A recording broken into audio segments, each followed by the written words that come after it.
In the midst of a lingering strike by the Academic Staff Union of Universities, cancelling school for millions of students across the country, the Minister of Education, who is guest at the 47th ministerial briefing, addresses the crucial issues.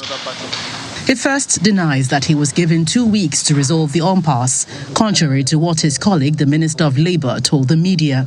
The Minister of Education volunteered and said, give me 2 weeks. My proposal to meeting was 1 week for him to handle. And he said, I need more than 1 week. In 2 weeks, sir, everything, I hope, will be resolved. It was a lie. The president never gave me any deadline. So you shouldn't start asking me why I haven't delivered in 2 weeks or 3 weeks. Or I know I promised that I could do it within the shortest possible time. The only exception was ASUU that gave me 2 other conditions, which I told them this will not be acceptable to government.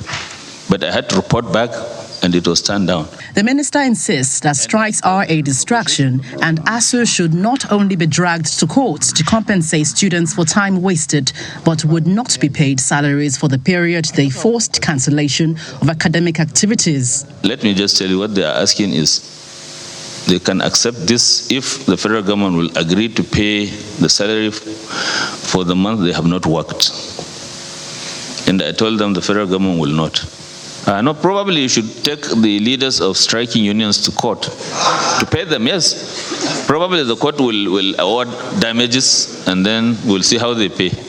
By the same token, the minister announces that the number of out-of-school children in the country has declined to 6.9 million since 2020, a figure which undoubtedly is at variance with official figures provided by the UNICEF and the Ministry of Humanitarian Affairs in February 2022.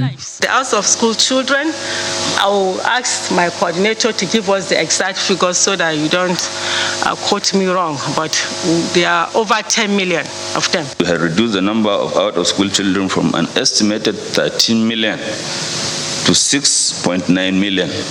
While we are taking students off the streets into schools, insecurity is sending some others from school into the streets. The minister further correlates the attitude of northern governors to the deplorable state of primary school education in the region. I would like to say this about governors, especially in the northern states.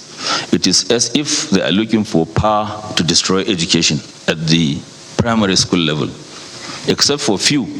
I don't think there is any governor who has any good story to say about primary education. Because whatever, as Minister of Education, I'm able to do here will amount to nothing if the foundation of the education system is already rotten. He also underpins that states can, at their discretion, resume schools next month if they deem it safe to do so. From the presidential villa, Gloria Umezuke, Channels Television News.